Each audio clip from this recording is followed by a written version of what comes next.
माता वैष्णो देवी की जय, बाबा भैरवनाथ की जय, भादवा माता की जय।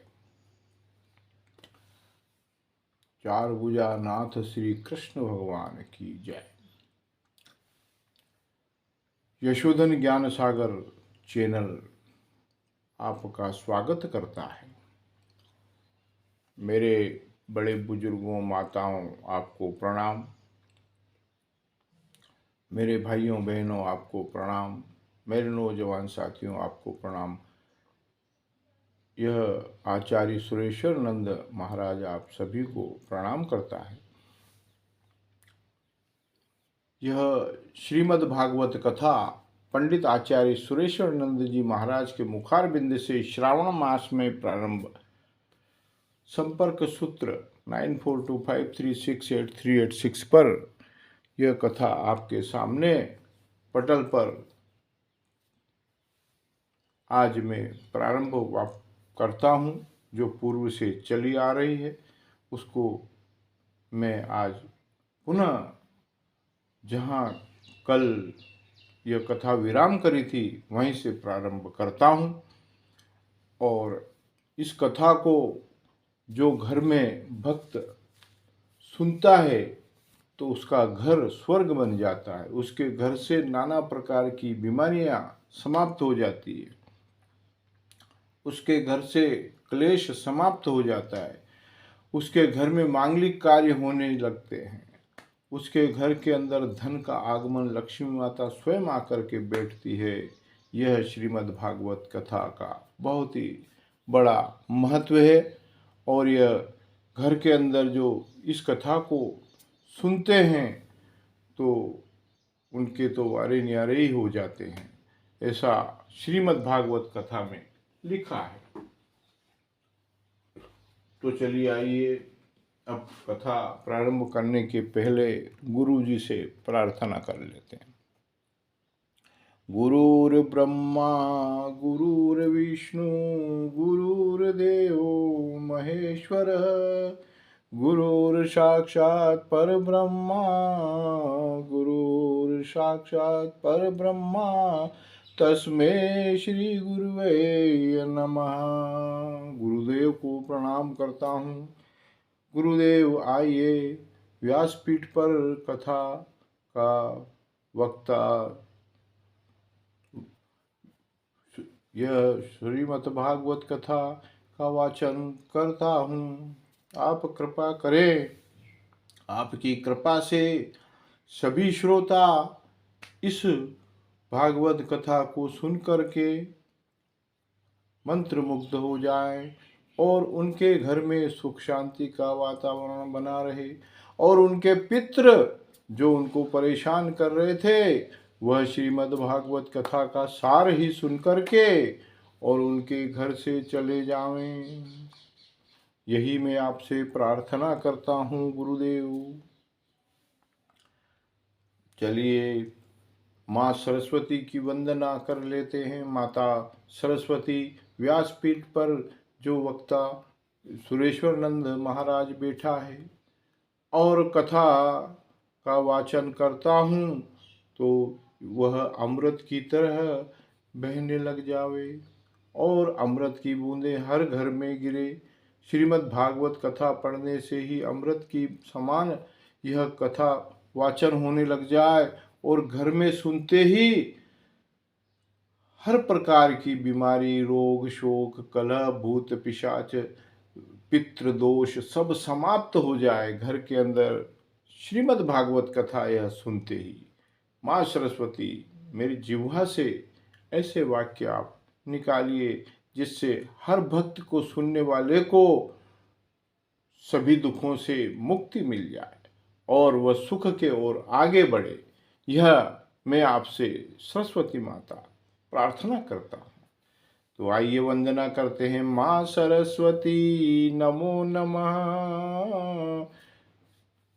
सरस्वती माता को प्रणाम। ओम सरस्वती नमो नमः। माँ सरस्वती नमो नमः। विद्यादायिनी नमो नमः। हंसवाहिनी नमो नमः। माता सरस्वती को प्रणाम करता हूँ। गणेश जी महाराज आपको प्रणाम करता हूँ। ओम गम गणपतये नमो नमः। ओम गम गणपतये नमो नमः। ओम गम गणपतये नमो नमः। ओम गम गणपतये नमो नमः।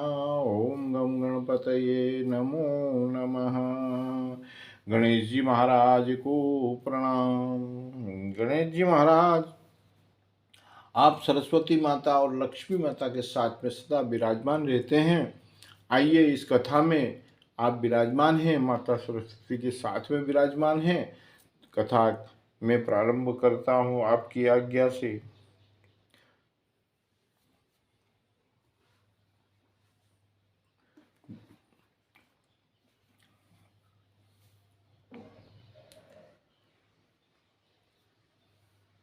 राजा जनक यदि कह दे सुखदेव ने काम क्रोध को जीता है,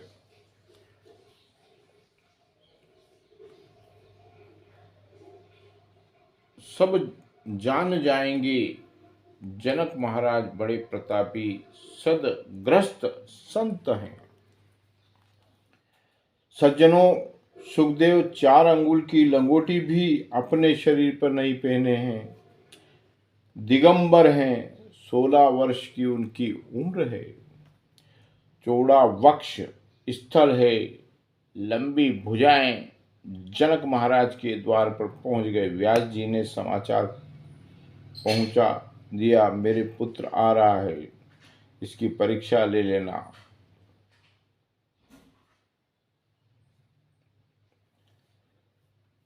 यह सब कब हुआ? जहां काम तह राम नहीं, जहां राम नहीं काम वहां। जिस हृदय में पहले काम बैठ जाए वहां राम को आने में संकोच लगता है। तो यह व्यास जी ने राजा जनक को बोला कि मेरे पुत्र की परीक्षा तुम ले लेना, इसने मन को जीता है या नहीं। तो व्यास जी ने राजा जनक को यह संदेश भेज दिया। जैसे ही सुखदेव जी जनक के द्वार पर पहुंचे और द्वारपाल से बोले, श्री जनक महाराज से जाकर बोले कि व्यास नंदन उनसे वेदांत पढ़ना चाहते हैं। जनक महाराज ने भीतर से कह दिया, अभी 5 दिन तक समय नहीं है।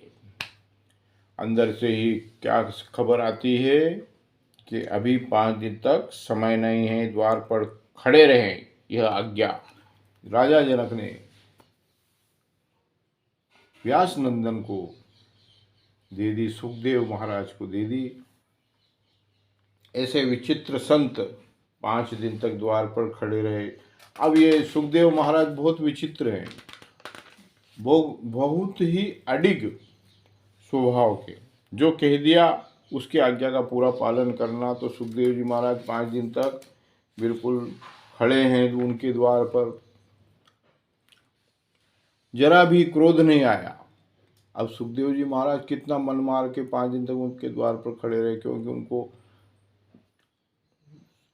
भागवत कथा का सार पूरा ही सुनना था और परीक्षा राजा जनक को देना थी।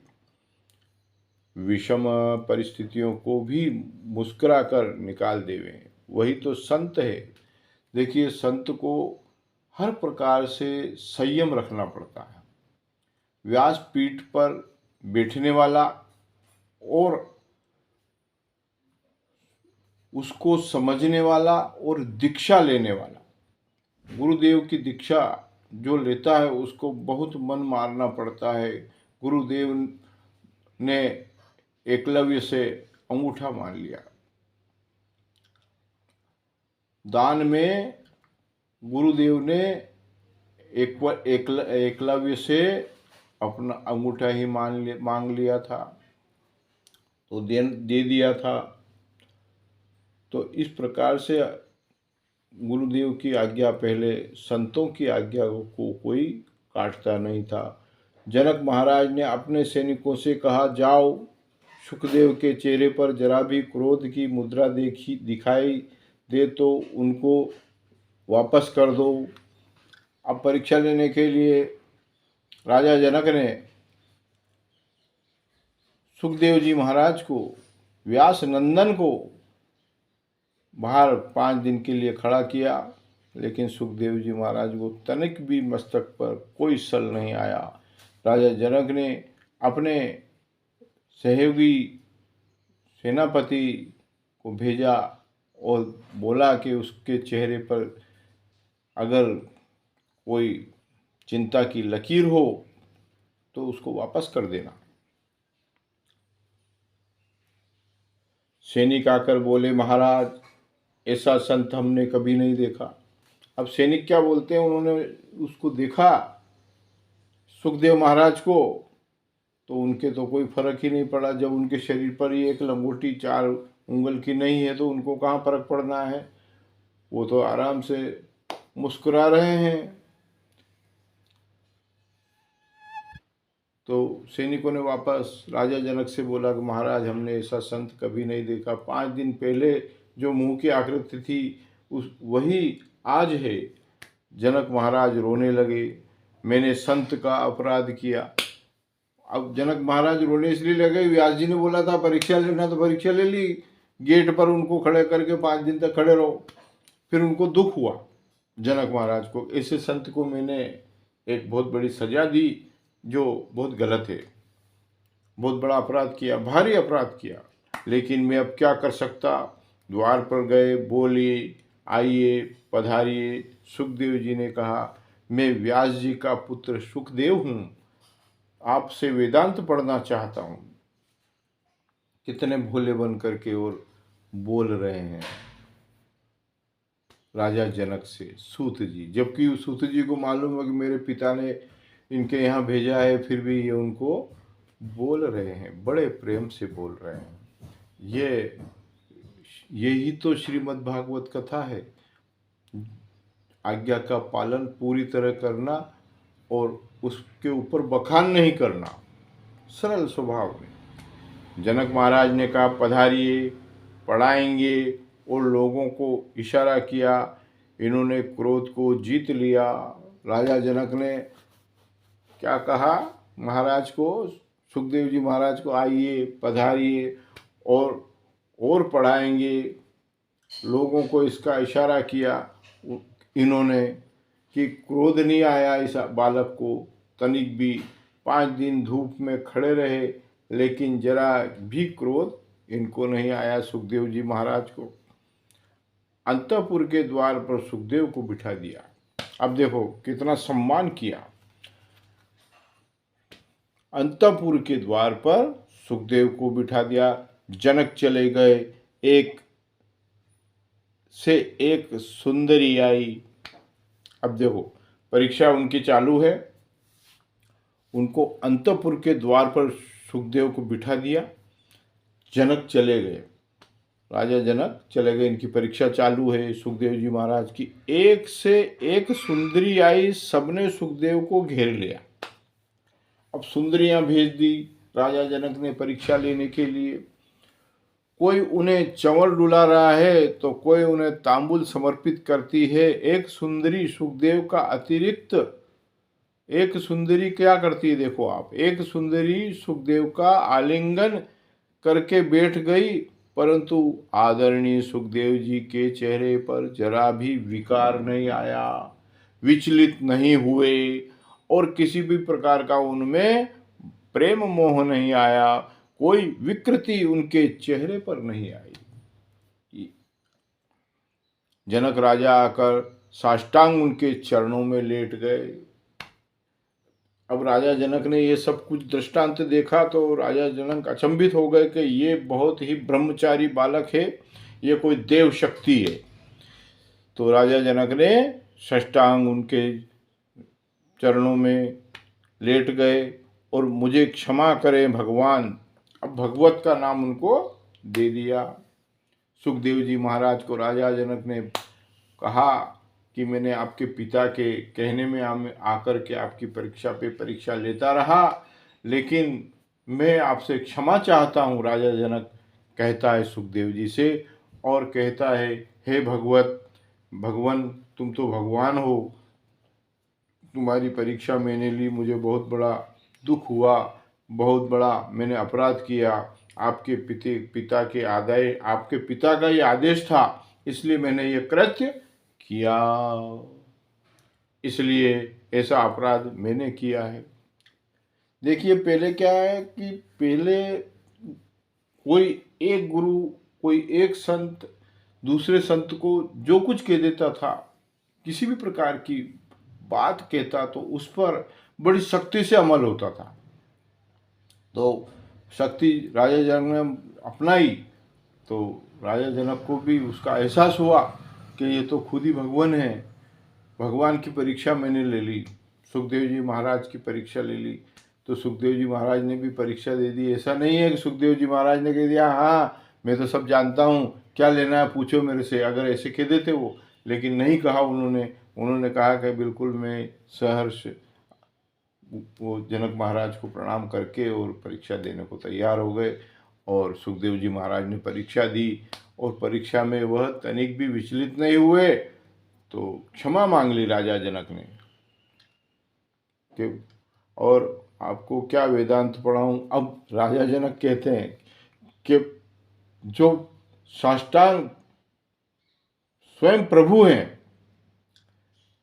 जो मेरे घर पे आए हैं, राजा जनक के घर पे जो स्वयं प्रभु आए, उनको क्या मैं भागवत गीता पढ़ाऊं, और क्या उनको मतलब ग्रंथ पढ़ाऊं, और उनको क्या पढ़ाने, कौन सा वेद पढ़ाऊं, सब तो आप में समाहित है, आप तो स्वयं वेदांत स्वरूप हो।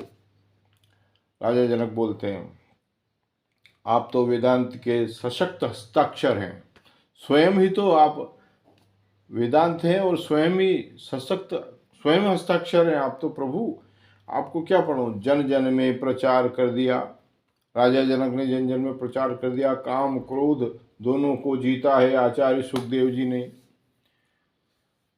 राजा जनक ने सब दूर ढूंढी पिटवा दी कि काम और क्रोध दोनों को मोह लिया है, दोनों के ऊपर जीत हासिल कर ली है सुखदेव जी महाराज ने। ब्रह्मा की सृष्टि में केवल एक ही पुरुष ऐसा है, आचार्य सुखदेव, जिन्होंने काम को जीता, क्रोध पर विजय पाई। सुखदेव जी को जीवन में कभी क्रोध ही नहीं आया। 12 वर्ष तक माँ के पेट में रहे और उन्होंने वही मंदिर बना लिया, तो अब बताओ कि वो ये इस धरती पे आने के बाद काम क्रोध को जीतना ही है उनको, काम क्रोध उनको जीत सकता है क्या? वो तो स्वयं ही प्रभु है, ईश्वर है।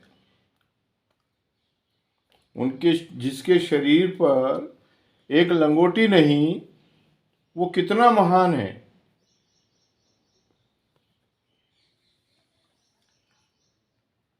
कभी जीवन में उनको क्रोध आया ही नहीं। नैष्टिक बल, नैष्टिक माने अति श्रेष्ठ से श्रेष्ठ नैष्टिक बाल ब्रह्मचारी हैं सुखदेव जी महाराज। व्यास जी ने सुखदेव जी को गले लगाया, आज मुझे अधिकारी शिष्य मिल गया, आज मुझे अधिकारी शिष्य मिल गया। शिष्य तो सभी हैं जनक जी के, लेकिन ये अधिकारी है इस बात का, ये जो कहेगा वो राजा जनक स्वयं करेंगे। कहने का मतलब अधिकारी शिष्य मिल गया। अगर सुखदेव जी ने कहा बड़े प्रेम से जनक को कि इस रास्ते नहीं जाना, तो राजा जनक उस रास्ते नहीं जाएंगे, ये इसका मतलब है। क्योंकि उधर हो सकता है कहीं ज़्यादा परेशानी का कारण बना हुआ हो। तो ऐसे उन्होंने कहा कि अधिकारी शिष्य मुझे मिल गया। जैसे शिष्य की इच्छा होती है कि मुझे श्रेष्ठ गुरु मिले, वैसे गुरु की इच्छा भी होती है कि मुझे अधिकारी शिष्य मिले। तो वो शिष्य मिल गया राजा जनक को।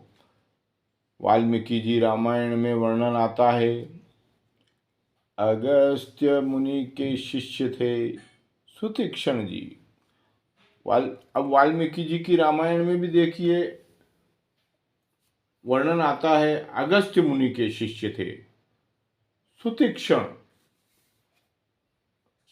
सुतीक्षण जी को अगस्त्य ने जब विद्या अध्ययन कराया तो सुतीक्षण जी ने कहा, गुरुदेव, गुरु दक्षिणा में क्या दूं?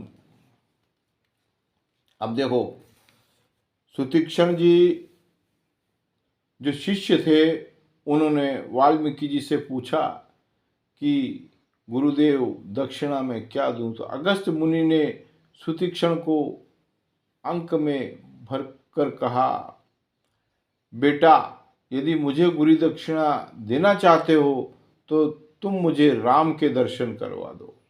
गुरुर ब्रह्मा गुरुर विष्णु गुरुर्देवो महेश्वर। इसलिए गुरु को पहले याद करना चाहिए, गुरु को प्रणाम करना चाहिए। गुरु ही आपको मार्ग दिखाएगा और गुरु से शिष्य बड़े हो जाते हैं, गुरु छोटे रह जाते हैं और शिष्य आगे चले जाते हैं। तो गुरु जी ने बोला, वाल्मीकि जी, गुरु जी आप अगस्त्य मुनि, वाल्मीकि रामायण में अगस्त्य मुनि जो है गुरु जी थे। तो गुरु जी ने शिष्य से क्या बोला कि बेटा, अगस्त्य मुनि ने सुतीक्षण को कहा और उन्होंने अपने गले लगा लिया।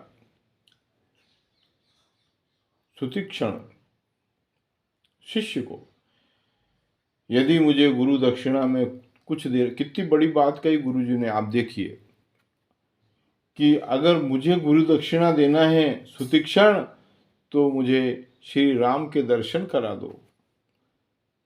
गुरुदेव अपने शिष्य से कहते हैं कि राम के दर्शन करा दो, मुझे और कुछ नहीं चाहिए आपकी गुरु दक्षिणा में, क्योंकि तुम्हारा जैसा तपस्वी शिष्य मिलना भी भाग्य की बात है। अगस्त्य मुनि ऋषि को सुतीक्षण शिष्य मिले और राजा जनक को सुखदेव जी शिष्य मिले।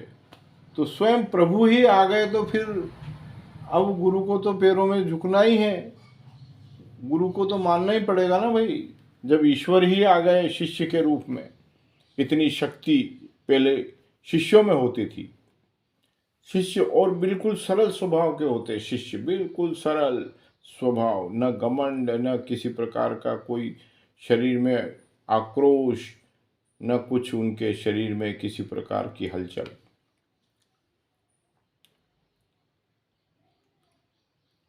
इसलिए सुतीक्षण जी के आश्रम पर मेरे रघुवर आए, तो सुतीक्षण जी ने उन्हें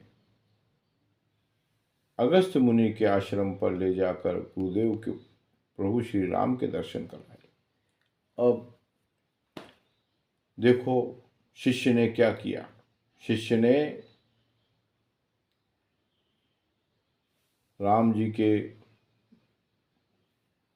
आराधना करी और सुतीक्षण जी के आश्रम पर मेरे रघुवर आए, स्वयं राम जी आ गए सुतीक्षण जी के लिए, और सुतीक्षण जी ने अगस्त्य मुनि के आश्रम पर ले जाकर गुरुदेव को प्रभु श्री राम के दर्शन कराए। जैसे ही महर्षि वेद व्यास को परम हर्ष हुआ, मुझे मेरे ही जैसा यशस्वी शिष्य मिल गया। पुराणों की विद्या दिगंबर नहीं कह सकता। अच्छा, पुराणों की विद्या दिगंबर नहीं कह सकता, इसलिए व्यास जी ने उन्हें कोपिन पहनाई। सुखदेव जी दिगंबर जरूर हैं, लेकिन ऐसे दिगंबर नहीं हैं, कोपिन पहनते हैं। उनको श्रीमद् भागवत का अध्ययन कराया। भागवत को पढ़कर सुखदेव गदगद हो गए और राजर्षि परीक्षित को जब 7 दिवस में मृत्यु का श्राप मिला और कोई भी निर्णय नहीं कर पाया कि केवल 7 दिन में परीक्षित को मोक्ष कैसे मिले, तभी आदरणीय सुखदेव परीक्षित की सभा में आए।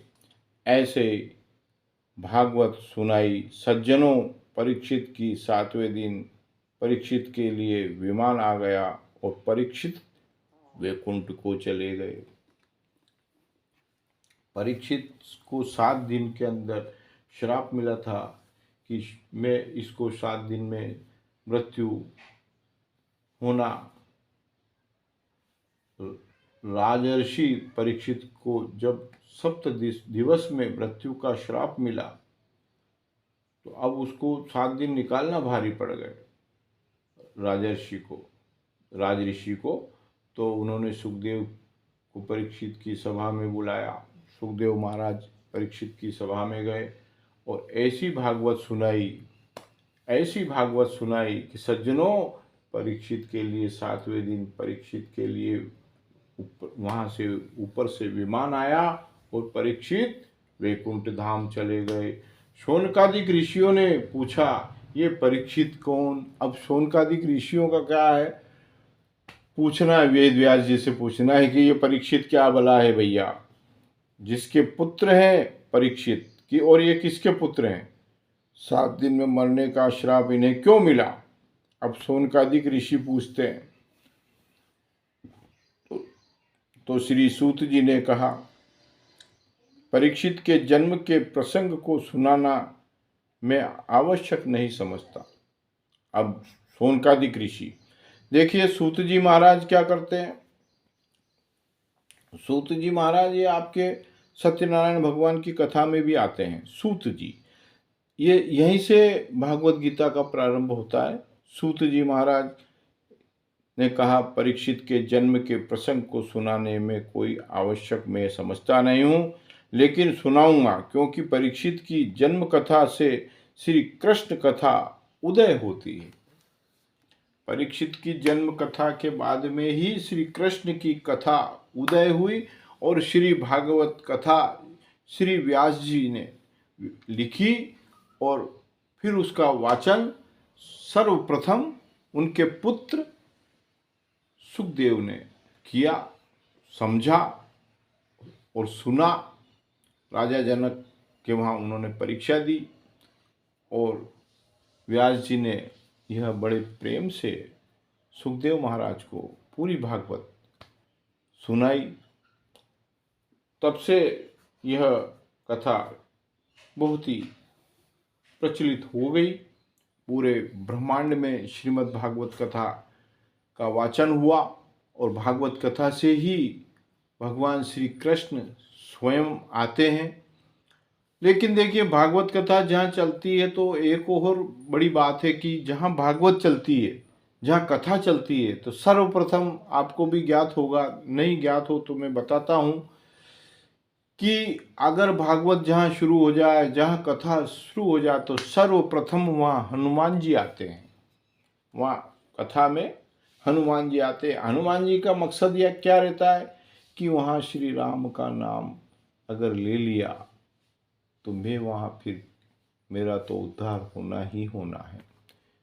यह हनुमान जी का सोचना है और हनुमान जी इस बात को समझते हैं कि जहाँ भी भागवत कथा चलेगी या रामायण चलेगी तो वहाँ राम की तो बखान होना ही होना है, और जहाँ राम के बखान हुए तो मुझे जंगल में क्या, फिर बस वहीं तो रहना है, जहाँ कथा होगी वहीं तो मैं रहूँगा। तो राम का नाम वहाँ लेंगे तो बस श्री राम का मैं भक्त हूँ। तो इसलिए हनुमान जी वहाँ सर्वप्रथम पहुँच जाते हैं और कथा सुनते हैं सर्वप्रथम पहुँच करके। और जहाँ परीक्षित की जन्म कथा से श्री कृष्ण कथा उदय होती है। श्री सूत जी ने कहा, परीक्षित के जन्म के प्रसंग को सुनाना है तो मैं अवश्य सुनाऊंगा। और वैसे सुनाना कोई ऐसा जरूरी नहीं है, लेकिन सुनाऊंगा, सूत जी बोलते हैं। ऋषि शौनकादिक ऋषियों ने जब पूछा कि यह परीक्षित कौन है, किसके पुत्र हैं, परीक्षित 7 दिन में मरने का श्राप इन्हें क्यों मिला, इतनी बात शौनकादिक ऋषियों ने करी, तो सूत जी ने बोला कि परीक्षित के जन्म के प्रसंग को सुनाना आवश्यक नहीं है, लेकिन फिर भी सुनाऊंगा, क्योंकि परीक्षित की जन्म कथा से श्री कृष्ण कथा उदय होती है। आज इस कथा को यहीं विराम देते हैं और आगे की कथा को फिर आगे बढ़ाएंगे। बोलिए श्री कृष्णचंद्र भगवान की जय। राधा मैया की जय। गुरु गोविंद की जय। श्री कृष्ण भगवान की यह श्रीमद् भागवत कथा सुनने वाला बहुत ही भाग्यशाली होता है। लेकिन इसको आप ध्यानपूर्वक सुनेंगे तो आपको आपके जीवन में बदलाव आना चालू हो जाएगा। यही मैं आपसे प्रार्थना करता हूँ। इस चैनल को सब्सक्राइब करें, इस चैनल को लाइक करें, बेल आइकन घंटी पास में उसको दबाएं, शेयर करें और अपने इष्ट मित्रों तक यह कथा पहुंचावें। पूरे विश्व में हर घर के अंदर इस कथा का वाचन सुनना चाहिए और यह पटल पर बिल्कुल सरल आपको सुनाई जा रही है। इसको आप हर घर में सुने और जहाँ पांडाल लगे हो वहाँ तो सुनना ही सुनना है, लेकिन घर में भी लगा करके सुन लेंगे तो भी आपका उद्धार हो जाएगा। और ये कथा चलती रहे और आपके काम चलते रहें, आपके घर में आपके भोजन बनता रहे और ये कथा चलती रहे, तो स्वयं प्रभु आपके भोजन को प्राप्त करने के लिए इस कथा के बहाने आपके घर में आएंगे। और क्या पता किस भेष में चले आए आपके घर भगवान। श्री कृष्ण भगवान की जय हो। राधा मैया की